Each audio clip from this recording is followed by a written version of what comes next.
नमस्कार everyone. Chapter 3 word problems part 2 में आपका स्वागत है। यहाँ पर हम डिस्कस करेंगे और कई सारे डिफरेंट टाइप की वर्ड प्रॉब्लम्स। देखिए इस क्वेश्चन में हमें क्या दे रखा है, फादर की एज अपने दो चिल्ड्रन की एजेस की सम का 3 टाइम्स है। उन दो चिल्ड्रन की एज के बारे में कोई डिटेल यहाँ पर नहीं दी है। आफ्टर 5 इयर्स एज क्या हो जाती है, ट्वाइस हो जाती है। फादर की एज दोनों चिल्ड्रन के एजेस की सम का डबल हो जाती है। अब हमें फाइंड करना है फादर की एज। हम प्रेजेंट की कंडीशन लेकर चलते हैं। प्रेजेंट में क्या कंडीशन है, let father's age is equal to X. ठीक है, एक्स इयर्स जो है वो फादर की एज है। अब जो दो चिल्ड्रन हैं उन दोनों की एज का हमें कोई भी डेटा नहीं दिया है, तो हम उनकी एज को ए और बी अलग अलग भी अज्यूम कर सकते हैं और हम चाहें तो दोनों की एज का सम एक वैल्यू ले सकते हैं। यानी अगर हम a प्लस बी को फाइंड करें so this will be some numerical value. उस न्यूमेरिकल वैल्यू को कोई भी दूसरा वेरिएबल मान सकते हैं।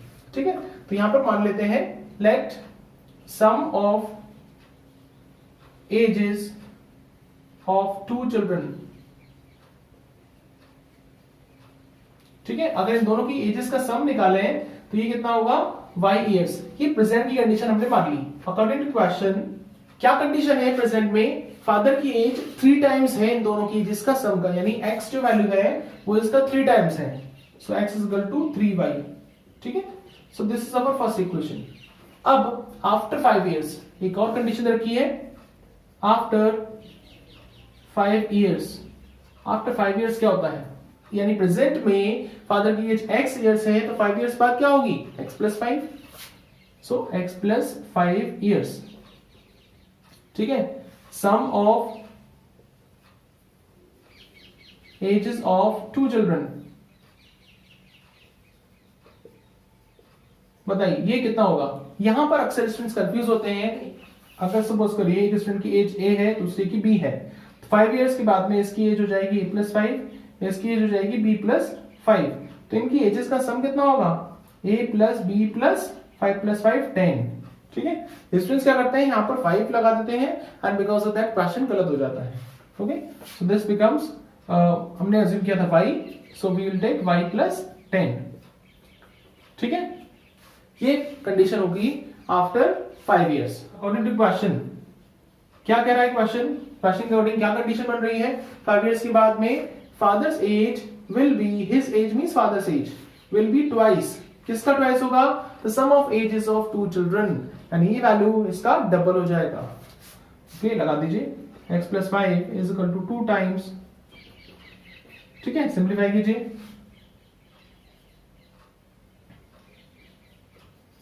टेन टू से 20, 5 को उधर शिफ्ट कर लीजिए -5। So x is equal to 2y plus 15, equation number 2।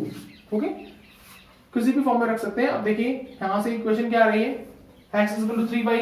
हम सब्स्टिट्यूशन मेथड ज्यादा इजीली यूज कर सकते हैं। यहाँ पर ये वैल्यू अगर यहाँ सब्स्टिट्यूट कर दें तो सारा वेरिएबल y हो जाएगा और इजीली हम फाइंड कर सकते हैं।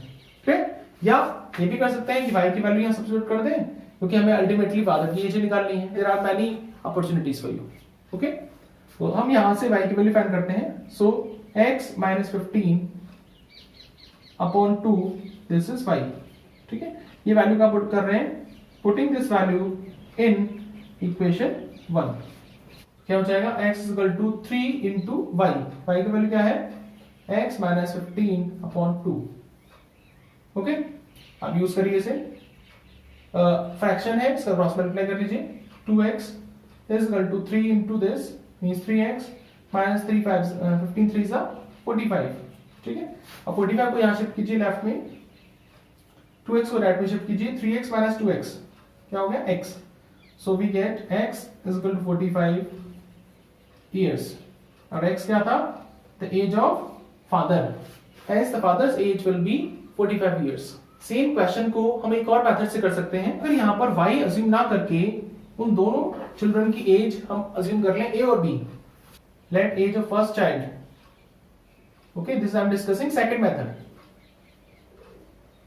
अगर हम सेकंड मेथड की बात करें तो सेकंड मेथड से कैसे कर सकते हैं, तो फर्स्ट चाइल्ड की एज अगर हमने a अज्यूम कर लिया, सेकंड चाइल्ड की एज अज्यूम कर लिया b। ठीक है, तो condition will be x is equal to 3 times a plus B. ठीक है, a और b का सम और उसका 3 टाइम्स। सेकेंड इक्वेशन क्या हो जाएगी, x प्लस 5 ये सेम रहेगा, सम ऑफ एजेस ऑफ 2 चिल्ड्रन। कितना होगा, फर्स्ट की एज हो जाएगी a प्लस 5, ठीक है, सेकेंड की एज हो जाएगी b प्लस 5, इन दोनों का सम हो जाएगा a प्लस b प्लस 10। ठीक है, तो अब ये वैल्यू कितना है, 2 times a plus b plus 10, ये वैल्यू हमारे पास आ जाएगी। ओके, अब देखिए यहां से हमें a प्लस बी की वैल्यू फाइंड ही नहीं करनी है, क्वेश्चन में किसे फाइंड करना है, एज ऑफ फादर, और एज ऑफ फादर थी x फाइंड करना है। तो हमें कहीं से a प्लस बी की वैल्यू फाइंड करनी है और उसे रिप्लेस करना है। ठीक है, तो यहां से इजीली दिखाया हमने, कर सकते हैं, a plus B is equal to x upon 3। ठीक है, so putting this value in equation 2। ठीक है, इक्वेशन 2 में हम पुट कर देते हैं इस वैल्यू को। Okay, let's see what happens. So x plus 5 is equal to 2 times a plus B की प्लेस पर क्या आ जाएगा, x अपॉन 3 प्लस 10, 3 से मल्टीप्लाई करते हैं throughout. So 3x plus 15 is equal to 2 times x plus 30। हमने क्या किया, 3 को रिमूव करने के लिए पहले थ्रू आउट 3 से मल्टीप्लाई कर लिया।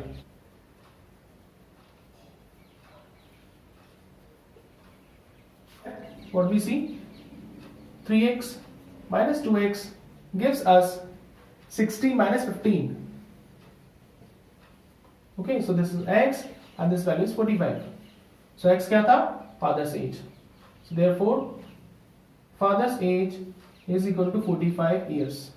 ठीक है, a plus b अगर डिफरेंट मानते हैं दोनों चिल्ड्रन की एज को तो भी कर सकते हैं। क्लियर, तो दोनों ही मेथड है, आपको जो मेथड अच्छा लगे उस मेथड से कर सकते हैं। 5 years hence the age of Jacob will be 3 times that of his son, यानी 5 साल बाद, अभी की बात नहीं कर रहा है, 5 साल बाद की बात कर रहा है। 5 साल बाद क्या होगा, जेकब की एज अपने सन की एज का 3 टाइम्स हो जाएगी। 5 years ago, अब 5 साल पहले की बात हो रही है। जेकब की एज क्या थी, 7 टाइम्स दैट ऑफ हिज सन, अपनी सन की एज का 7 टाइम्स थी। क्लियर, तो हमें क्या करना है, उनकी प्रेजेंट एज निकालनी है। यहाँ पर मैं आपको बहुत यूनिक मेथड बताऊंगा, इसकी हेल्प से आपको इस तरह की हर क्वेश्चन में कभी कोई परेशानी नहीं होगी। बहुत ही यूनिक मेथड, बहुत ही स्पेशल टेक्निक आपको बताऊंगा किस तरह से हम टेबुलर वे में इसको बना सकते हैं। है जेकब की x और उसका जो सन है, सन की एज की क्या मान ली हमने, y, present age in years, years में हमने एज अज्यूम कर ली, जेकब की एज हो गई x और सन की हो गई y। अब प्रेजेंट में यहां पर कोई भी कंडीशन नहीं दे रखी है, इसलिए प्रेजेंट की बात ही नहीं करेंगे। आगे बढ़िए, प्रेजेंट की बाद में 5 year hence यानी 5 साल बाद की बात कर रहा है। 5 साल बाद फादर की एज क्या हो जाएगी, x प्लस 5, सन की एज हो जाएगी y प्लस 5। ठीक है, ये हमें क्लियरली पता है। अब यहां पर कुछ कंडीशन भी दे रखी है। 5 साल बाद में रिलेशन दे रखा है कि जेकब की age 3 times that of his son, यानी ये एज x प्लस 5 क्या होगा, this will be 3 times y plus 5, ये वैल्यू हमें दिया है। तो यहां से सिंप्लीफाई कीजिए, तो x minus 3y, this is 15 and उधर 5 शिफ्ट कीजिएगा, सो दिस विल बी 10। तो ये इक्वेशन हमारे पास आ जाएगी, x minus 3y is equal to 10।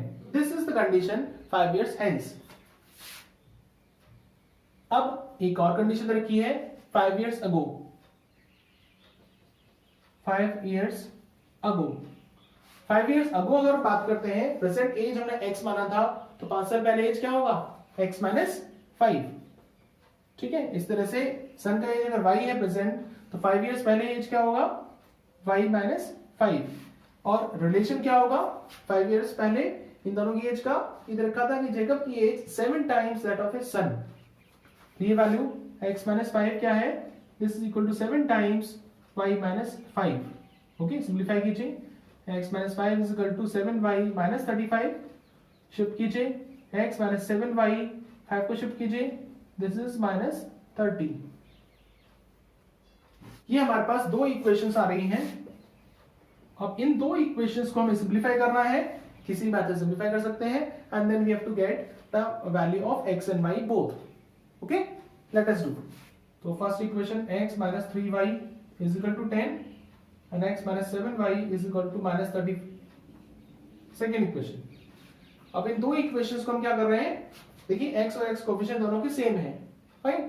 So we are subtracting, subtraction में साइन चेंज किया, x कैंसिल हो जाएगा, पॉजिटिव 7y में से माइनस 3y करेंगे, so we get 4y positive, 30 and 10, so this is 40, 4y अगर 40 है तो 4 से डिवाइड कीजिए, y is equal to 10 years. So what is y? The age of sun. This will be 10 years. अब ये वैल्यू आप input कर सकते हैं, यहां पुट कीजिए, from equation 1 x minus 3y, 3 into 10, ये 10 दे रखा है, सो x 30 को उधर शिफ्ट कीजिए, 30 प्लस 10, तो x is equal to 40 years. Therefore Jacob's age is equal to 40 years and son's age is equal to 10 years. हम स्टेपलर वे में भी क्वेश्चन को कर सकते हैं. ओके, फायदा क्या होगा, जो अननेसेसरी आप बड़े बड़े सेंटेंस लिखेंगे उन सेंटेंसेस को लिखने में आपका टाइम वेस्ट नहीं होगा और क्विकली आप टाइम सेव कर सकते हैं. देखिए ध्यान रखिएगा, जब आप बोर्ड क्लास में हैं तो आपके पास सेकंड्स भी बहुत बहुत इंपॉर्टेंट होते हैं बोर्ड क्लास में. ओके, तो अगर किसी मेथड से, किसी टेक्निक से आप सेकंड्स भी सेव कर सकते हैं, then certainly it is very very helpful for you. Okay, ये आपकी बहुत काम आएगी. नेक्स्ट क्वेश्चन है अपस्ट्रीम और डाउनस्ट्रीम का. ऐसे क्वेश्चंस बोर्ड एग्जामिनेशन के लिए बहुत बहुत इंपॉर्टेंट होते हैं. ओके, अपस्ट्रीम एंड डाउनस्ट्रीम वाले क्वेश्चंस को सॉल्व करने के लिए हमें एक खास स्ट्रेटेजी फॉलो करना होता है. तो पहले वो स्ट्रेटेजी समझते हैं, फिर इस क्वेश्चन को डील करेंगे. इसमें एक बोट या स्टीमर या इस तरह का कोई भी ऑब्जेक्ट होता है जो किसी स्पीड से जा रहा होता है. ठीक है, तो सपोज ये रिवर है और रिवर इस डायरेक्शन में फ्लो हो रही है. ठीक है, this is the direction. Clear? तो अगर मान लीजिए इसमें हमारा कोई भी बोट है, ठीक है, उस बोट की स्पीड है x, फाइन, और स्पीड जो करंट है, जो वाटर फ्लो हो रहा है, उसकी स्पीड सपोज मान लीजिए y है. ठीक है, it can be kilometre per hour, it can be metre per second, it can be anything. जब हम इस वाटर के फ्लो के साथ बहते हैं, इट मींस इसे क्या बोलते हैं, we call it downstream. ठीक है,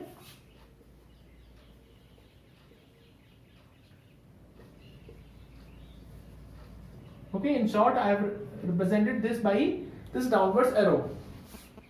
बोट जब डाउनस्ट्रीम जा रही है तो उस कंडीशन में क्या होगा, रिलेटिव स्पीड बोलते हैं इसे. ओके, और जनरली आप रफली स्पीड भी कह सकते हैं. ओके, इस कंडीशन में रिलेटिव स्पीड थोड़ा डिफरेंट होगी. Okay, this will not be x. क्या हो जाएगा, because of effect of this current, it means जो पानी का इफेक्ट है, पानी जिस तेजी से बह रहा है उसकी वजह से ये स्पीड बढ़ जाएगी. ठीक है, बढ़ जाएगी, इट मींस रिलेटिव स्पीड हो जाएगी x प्लस वाई, और जो भी पर्टिकुलर इसका यूनिट है, suppose kilometre per hour, metre per second, whatever, the same unit will be there. इसी तरह से जब हम अपस्ट्रीम में जाएंगे, okay, upstream, okay, I have used this arrow for this, तो यहां पर रिलेटिव स्पीड क्या हो जाएगी, हो जाएगी कम. ओके, अगर वाटर के फ्लो के अगेंस्ट हम जाएं, आप देख सकते हैं कि जो भी नॉर्मल स्पीड होगी बहुत धीरे धीरे जा पाएगी बोट, यानी यहां पर speed because of this current flow ये बहुत कम हो जाएगी. ठीक है, ऐसा क्यों होता है, बिकॉज यहां पर हम स्पीड का सब्ट्रैक्शन करना पड़ता है, because of this x minus Y relative speed हो जाती है. ठीक है, और प्रॉपर यूनिट के साथ में. तो ये कॉन्सेप्ट है behind this type of questions. तो जब तक इस कॉन्सेप्ट को हम ढंग से समझेंगे नहीं, तब तक हम क्वेश्चन नहीं कर सकते. ठीक है, तो आइए अब इस क्वेश्चन को करते हैं और डेप्थ में इसको समझने की कोशिश करते हैं. तो हमारे पास यहाँ पर दो चीजें हैं, speed of boat in still water, यानी अगर शांत पानी में हम बात करें तो स्पीड ऑफ बोट क्या है वो फाइंड करना है, और speed of the stream, stream का स्पीड भी हमें फाइंड करना है. That speed of boat in still water. ठीक है, कुछ मान लेते हैं. ठीक है, डिफरेंट यूनिट्स यहां पर देखिए, किलोमीटर और आवर्स की बात हो रही है, तो बेटर होगा हम किलोमीटर पर आवर ले लें, किलोमीटर पर आवर. राइट, अगर यहां पर मीटर और सेकंड्स का डिस्कशन हो रहा होता या इस तरह की कुछ बेसिक यूनिट होती तो हम वहां पर मीटर पर सेकंड भी ले सकते थे. Okay, and similarly we can take any other unit, but question में जो यूनिट का डिस्कशन हो रहा है अगर वही लेंगे तो ज्यादा कन्वीनियंट होता है. ठीक है, स्पीड ऑफ बोट हमने यूज कर लिया x. अब speed of stream, speed of stream, अब यहां पर नहीं करेंगे कि स्टिल वाटर, तो स्पीड ऑफ स्ट्रीम, तो स्पीड ऑफ स्ट्रीम है पानी का बहाव जो है उसकी हम स्पीड की बात कर रहे हैं। So this is how much, y kilometre per hour. ठीक है, ये दो चीज हमने अज्यूम कर ली। ओके, अब हमारे पास दो कंडीशन आ रही है। पहली कंडीशन क्या आ रही है, down stream, okay down stream, और दूसरा आ रहा है अप स्ट्रीम। इन दोनों कंडीशन में जो बिहेवियर होगा वो टोटली डिफरेंट होगा। ठीक है, जब तक इस चीज को नहीं समझेंगे तो हमारा क्वेश्चन ढंग से नहीं हो सकता। तो डाउन स्ट्रीम में क्या होगा, जब इस तरह से जा रही है तो रिलेटिव स्पीड क्या हो जाएगा, speed will be sum of these two. Okay, so x plus Y kilometer per hour ये हो जाएगी। ठीक है, और इसी तरह जब आप स्ट्रीम में जाएंगे तो ध्यान रखिएगा हमेशा कि बोट, हम इमेजिन कर रहे हैं कि जो बोट जा रही है वो उसकी स्पीड इससे ज्यादा है करंट से। अप स्ट्रीम में रिलेटिव स्पीड जो है कितना हो जाएगा, x minus Y kilometer per hour. ठीक है, ये रिलेटिव स्पीड हो जाएगा। हमें दो स्पीड पता चल गई। अब हम क्वेश्चन में डिफरेंट जो कंडीशन है उनके कंडीशन के अकॉर्डिंग आगे बढ़ते हैं। फर्स्ट केस क्या कह रहा है, kilometre up stream and 40 kilometre down stream. ये दोनों जो डिस्टेंस ट्रेवल हो रही है इन दोनों में टाइम लग रहा है 8 आवर्स। ठीक है, फर्स्ट केस में हमारे पास टाइम दे रखा है 8 आवर्स, और जो डिस्टेंस ट्रेवल किया है वो डिस्टेंस वो 12 किलोमीटर अप ट्रेवल किया है एंड 40 किलोमीटर डाउन ट्रेवल किया है। ठीक है, तो ये दो डिस्टेंस हमने ट्रेवल किया हुआ है। अब दोनों डिस्टेंस का अगर हम टाइम अलग अलग निकाल लें और उसको प्लस कर लें तो वो टाइम इसके इक्वल होगा। स्पीड हम पहले ही फाइंड कर चुके हैं। ठीक है, तो आइए टाइम निकालते हैं।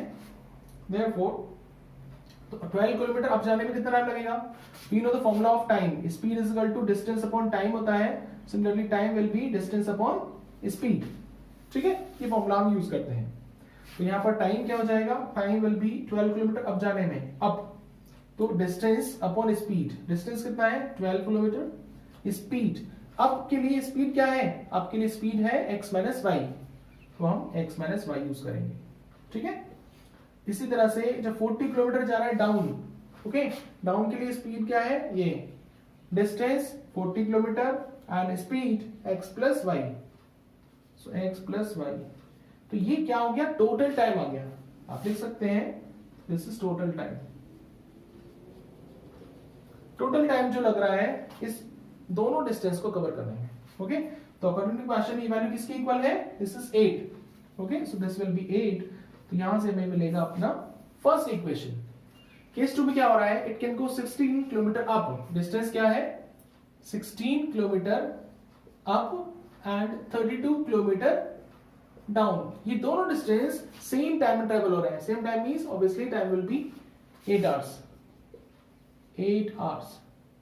ठीक है, तो अब देखिए यहां पर कितना हमारे पास टाइम होगा, टाइम 16 किलोमीटर अब जा रहा है, तो अब के लिए क्या था, डिस्टेंस अपॉन स्पीड। तो अब स्ट्रीम में स्पीड कितनी थी अभी, x minus Y, x minus Y speed का डिवाइड कर दिया, तो डिस्टेंस अपॉन स्पीड ये क्या हो गया, ये टाइम निकल आया 16 किलोमीटर अब जाने में। आप चाहे तो इस तरह से टाइम को सेपरेटली फाइंड करके अलग अलग उनको प्लस भी कर सकते हैं और डायरेक्टली भी कर सकते हैं, totally your choice. Plus 32 kilometre down, यानी ये तो हो गया डिस्टेंस, और डाउन के लिए हमारे पास स्पीड क्या था x plus Y, so speed से डिवाइड करेंगे, so this will be total time. आप लिख सकते हैं total time is this much, और ये भी दे रखा है हमें 8, सो दिस इज इक्वेशन नंबर 2। अब इक्वेशन 1 और 2 हमारे पास है और इन दो इक्वेशंस को हमें सॉल्व करना है।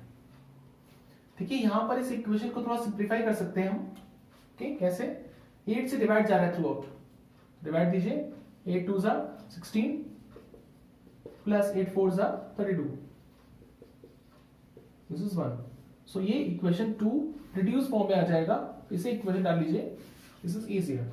अब x प्लस वाई यहां पर 40 है और यहां पर 4 है, तो ऑब्वियसली अगर यहां 10 से मल्टीप्लाई करेंगे तो इजीली हम सिंप्लीफिकेशन कर सकते हैं। तो इक्वेशन 2 मल्टीप्लाई 10 गिव्स, ठीक है, यहां से क्या मिलेगा हमें 20 upon x minus Y plus 40 upon x plus Y, this is equal to what, is equal to 10। ये हमारी सेकेंड इक्वेशन है। अब इन दो इक्वेशन को हमें सॉल्व करना है। आपको मेथड पता ही है, क्या मेथड होता है, रिड्यूस करते हैं हम लीनियर इक्वेशंस में और फिर हम मेथड अप्लाई करते हैं। हम यहाँ क्या अज्यूम करेंगे, let 1 upon x minus Y is equal to a और 1 upon x plus Y is equal to b। ठीक है, ये अज्यूम कर लिया हमने। तो इक्वेशंस किस तरह कन्वर्ट हो जाएंगी, equation this equation will become 20a plus 40b is equal to 10। okay, this is equation 1। equation 2 इस तरह से कन्वर्ट हो जाएगी and equation 1 किस तरह से कन्वर्ट हो जाएगी, this is 12a plus 40b is equal to 8। ठीक है, अब इन दो इक्वेशंस को सिंपलीफाई करते हैं and we have equated the coefficients। Coefficient को सेम पहले ही कर लिया हमने। ओके, आइए सिंपलीफाई करते हैं इक्वेशन 1 और 2 को, या इक्वेशन x भी डाल सकते हैं। this is 3 and 4। So 20a plus 40b is equal to 10, equation 3, and 12a plus 40b is equal to 8, equation 4। okay, same coefficient है, ऐसे सब्ट्रैक्शन करेंगे, cancel 20 minus 12, this is 8a।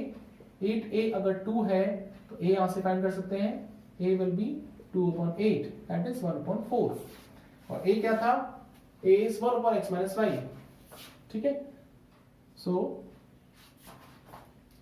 therefore 1 upon x minus y is equal to 1 upon 4। यहां से क्या आया, x minus y is equal to 4।